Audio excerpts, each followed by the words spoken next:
hari ini. Tuhan Yesus, begitu banyak dosa dan pelanggaran yang kami perbuat. Biar Bapa Engkau yang memberi pengampunan kepada kami Bapa, supaya kami tetap layak menjadi anak-Mu. Bila doa kami kurang sempurna, kami sempurnakan. Melalui nama Yesus Kristus kami berdoa dan mengucap syukur. Amin. Shalom buat kita semua. Di sini saya terima kasih buat kesempatan yang telah diberikan untuk memberi khotbah pada minggu ini. Dan pertama saya ingin minta maaf karena saya kekurangan dan keterbatasan saya bahasa Simalungun. Jadi saya menggunakan bahasa Indonesia sepenuhnya. Dan Alkitab yang saya gunakan hari ini yaitu Alkitab bahasa Indonesia.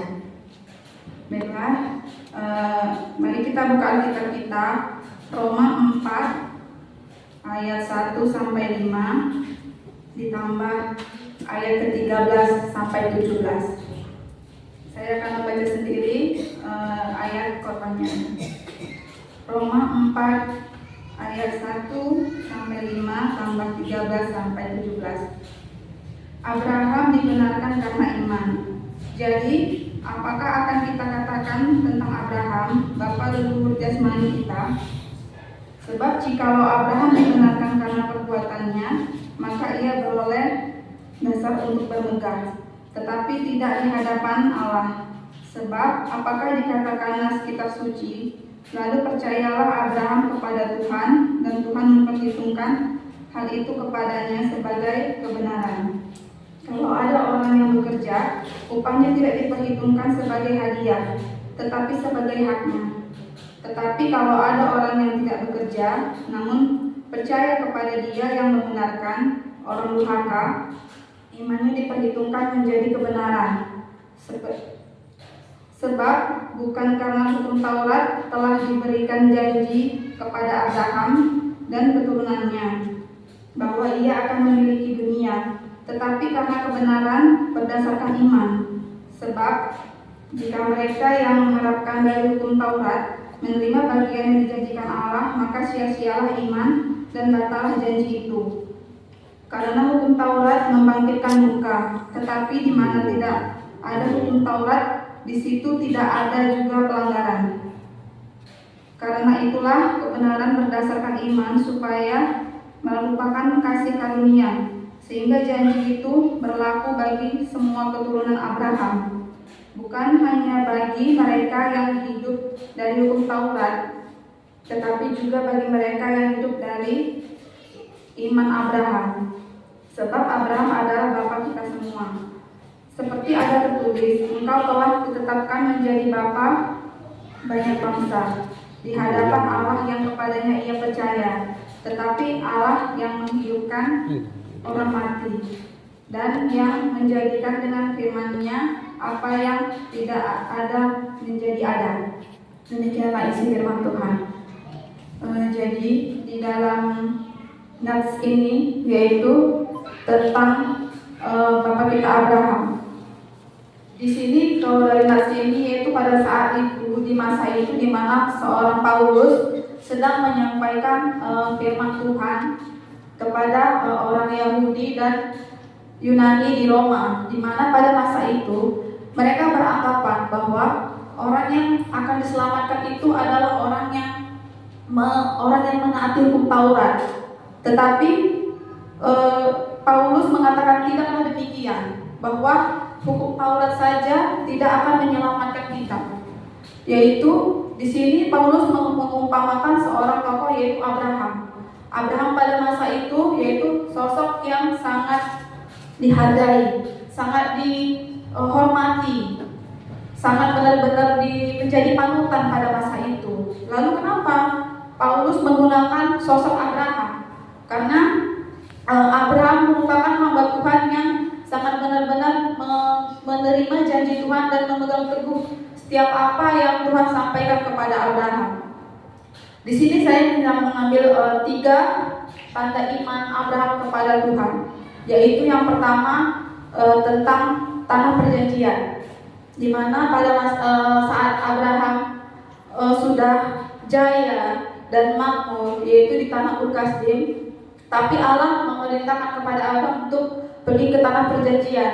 Mungkin pada masa sekarang kalau kita disuruh ke suatu tempat di mana kita sudah memiliki pekerjaan yang bagus, mungkin harta atau secara ekonomi kita sudah cukup. Mungkin pada saat sekarang ini jika kita diberitakan coba, mungkin saya, Betty, coba dulu ke Tanjung sana, kamu pergi ke sana. Mungkin saya berpikir, kenapa? Ada apa di sana gitu. Tapi mungkin pada masa ini kita masih bisa lihat dengan Google atau Google Map, kita cari Tanjung di Tanjung kiri atau Tanjung kanan. Bahkan kanan kiri itu kita masih bisa lihat kalau sudah dapat alamatnya.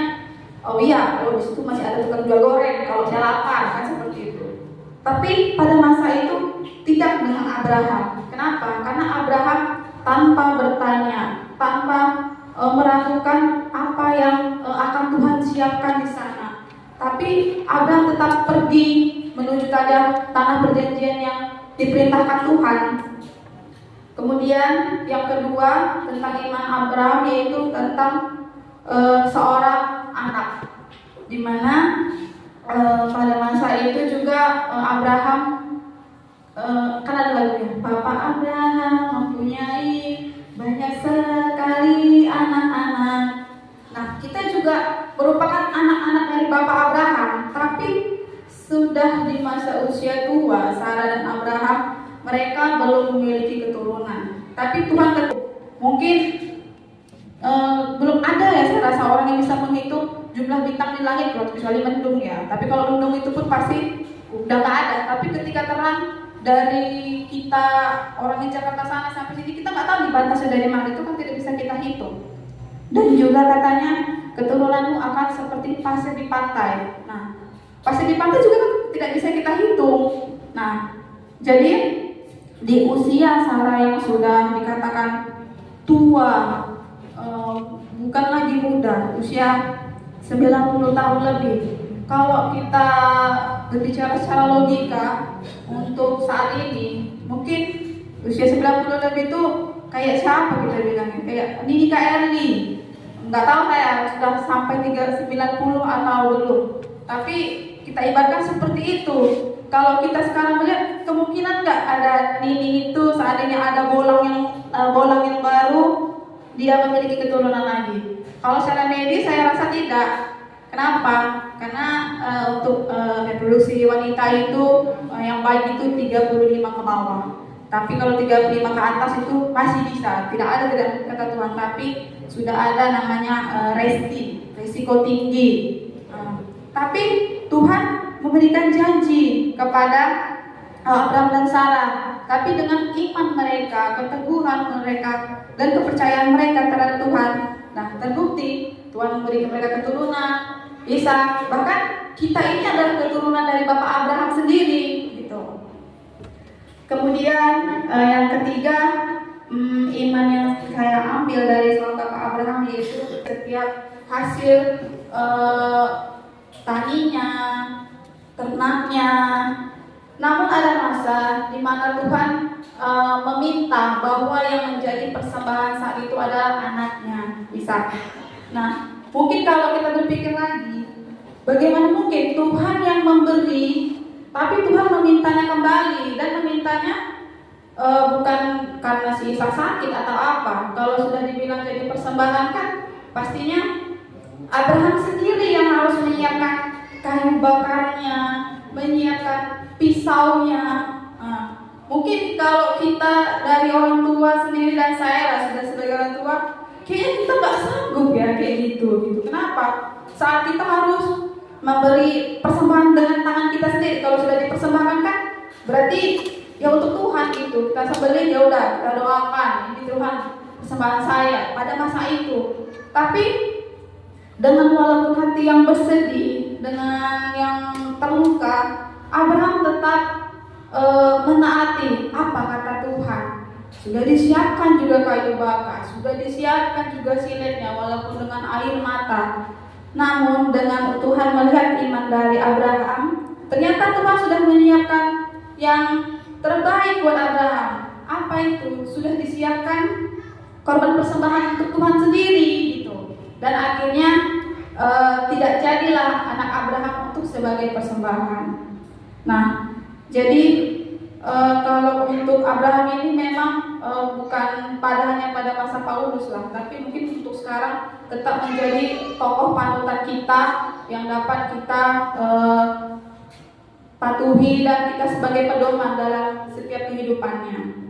Dan di sini saya ingin mengambil ilustrasi, yaitu di mana seorang kaya. Ada dalam sebuah khotbah seorang pendeta, yaitu menyampaikan khotbahnya, dan si orang kaya sangat terkagum-kagum dengan sang pendeta tentang khotbahnya tentang keselamatan. Lalu apa kata orang kaya saat sudah selesai ibadah? Dia bertanya, Pak Pendeta, menurut Bapak Pendeta kita bisa diselamatkan enggak? Bisa, kata Bapak Pendeta. Lalu kata orang kaya, saya sudah tahu saya bisa diselamatkan. Oh iya, kata pendeta. Bagaimana kamu tahu? Iya, Pak Pendeta, saya sudah melakukan, saya taat terhadap 10 perintah Tuhan. Saya tidak pernah melakukan pelanggaran dari Tuhan. Saya selalu setiap bulan memberikan persembahan saya, harta saya selalu ke gereja, gitu. Lalu kata Bapak Pendeta, ya itu sudah cukup, karena saya juga orang baik, kata si orang kaya. Saya juga selalu dalam pelayanan, saya juga aktif, katanya kayak gitu kan. Oh, lalu itu sudah cukup menyelamatkanmu, kata pendeta. Tentu sudah, karena orang yang saya rasa tidak ada orang lebih baik dari saya, katanya gitu. Lalu yang kau yakini yang menyelamatkanmu apa? Kata pendeta. Ya perbuatan baik saya dan ketaatan saya. Oh, itu yang menyelamatkan kamu, kata si pendeta. Ya. Namun apa kata pendeta? Itu semua belum tentu menyelamatkanmu. Lalu bagaimana dengan orang yang berdosa itu, pendeta? Apakah dia bakalan selamat? Dari mana kamu tahu dia berdosa? Dan kamu sudah pastikan dia tidak selamat? Tentu dia tidak akan selamat, pendeta. Kenapa? Iya, saya tahu itu bagaimana kehidupannya 5 tahun yang lalu, dia bilang. Lalu seperti apa yang kamu tahu sekarang? Ya memang saya lihat dia sudah lebih baik, tapi saya tahu apa yang dia lakukan, pendeta, 3 tahun, 4 tahun yang lalu. Oh, belum tentu. Jadi keselamatan itu bukan karena kita sudah memberikan apa semua yang kita miliki, tapi keselamatan dapat dimiliki orang yang memiliki iman, di mana keselamatan dimiliki oleh anak-anak Tuhan yang memiliki iman bahwa keselamatan itu adalah anugerah dari Tuhan. Tidak ada yang bisa menyelamatkan kita dari dosa kita, bahkan dari maut, kecuali iman kita terhadap Tuhan.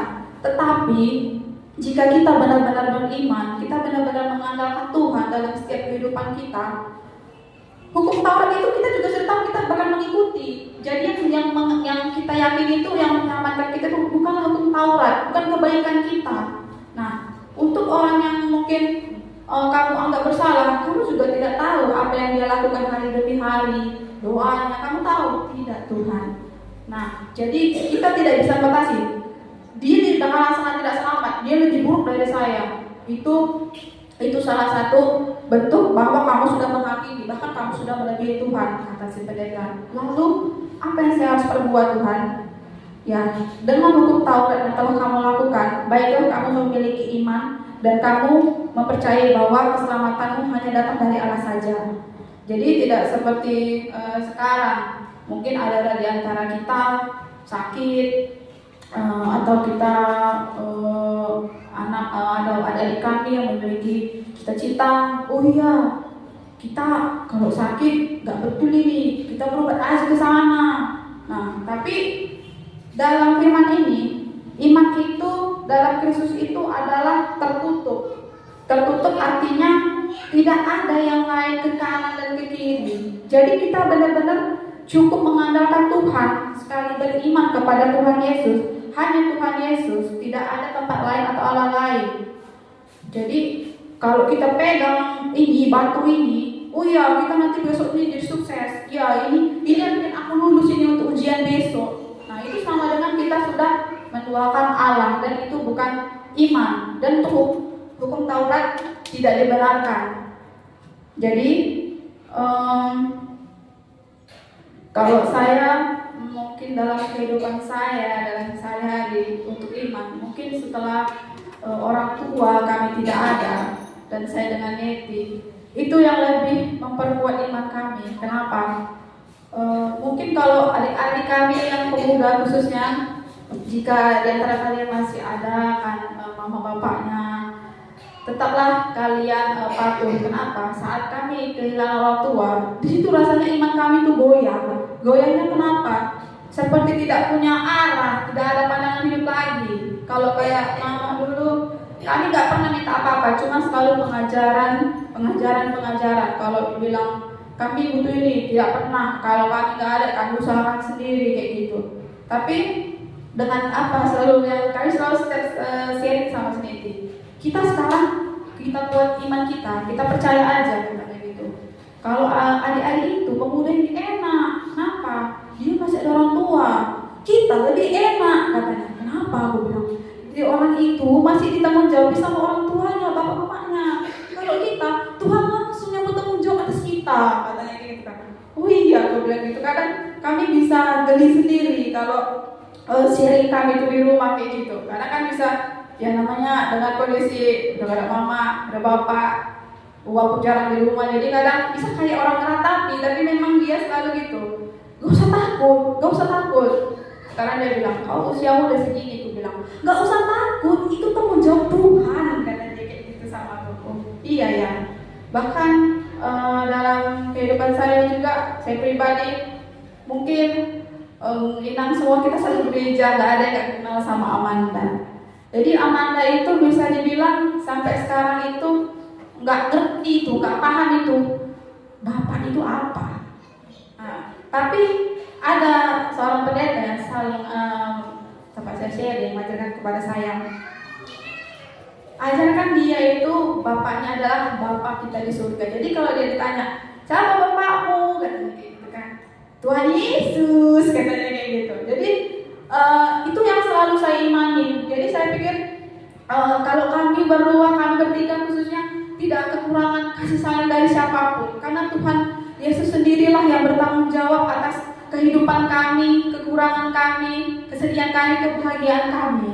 Jadi di sini untuk buat di pesta Natal, di pesta Inang ini, firman yang menjadi pesan kita yaitu supaya kita tetaplah hidup dalam iman bahwa bukanlah kebaikan kita yang menyelamatkan kita, tapi berkat kasih karunia Allah lah yang menyelamatkan kita. Dan buat khususnya kita Inang, mungkin banyak kita sebagai Inang, pergumulan kita, permasalahan kita tentang anak-anak, tentang pasangan, biarlah itu semua menjadi pelajaran buat dalam kehidupan kita. Bukan kita harus marah sama Tuhan kenapa harus begini, tapi percayalah Tuhan tetap memberikan yang terbaik buat kita. Mungkin inilah firman Tuhan Yesus yang dapat saya sampaikan. Amin. Mari kita bersatu di dalam doa. Allah kami yang baik, Allah kami yang bertata dalam kerajaan surga, kepada kami mengucap syukur Tuhan buat segala kebaikan Bapa, buat segala anugerah-Mu Tuhan yang telah Kau limpahkan kepada kami tak henti-hentinya Tuhan. Tuhan Yesus, di sini Bapa, kami telah selesai mendengarkan sebagian dari firman-Mu. Biarlah Tuhan firman-Mu ini Tuhan menjadi pedoman kami dalam kehidupan kami Bapa, bukan hanya saja sebagai pendengar Tuhan. Biarlah Bapa Kau mengurapi kami Bapa, anak-anak-Mu Tuhan, untuk menjadi seperti Bapak Abraham Tuhan, di mana ya Bapak setiap pribadi kami Tuhan benar-benar mengandalkan Tuhan dalam kehidupan kami, bukan semata-mata mengandalkan kekuatan dan ketaatan kami, tapi kami tetap Tuhan menjadikan Engkau sumber kekuatan Tuhan, sumber keselamatan yang benar-benar menyelamatkan kami Tuhan Yesus. Bapa di sorga, di sini juga kami ingin berdoa Tuhan buat saudara-saudara kami yang saat ini mungkin belum ada di gereja ini Tuhan, bersama untuk memuji dan memuliakan nama-Mu. Biarlah Bapa Engkau yang mengetahui isi kondisi hati mereka Tuhan, baik mereka dalam keadaan sakit Bapa. Biarlah Tuhan Engkau yang memberikan kesembuhan melalui obat yang mereka minum Bapa. Tuhan Yesus, di atas segalanya kami adalah anak-anak-Mu yang penuh dosa Tuhan. Biarlah Tuhan Engkau yang menghapus Tuhan segala dosa-dosa kami Tuhan, supaya Bapa kami tetap layak disebut sebagai anak-Mu, dan kami layak menerima berkat yang berasal dari Engkau saja Tuhan Yesus. Tuhan, inilah doa kami yang kurang sempurna Tuhan, kami sempurnakan melalui anak-Mu Yesus, Juru Selamat kami yang hidup. Amin.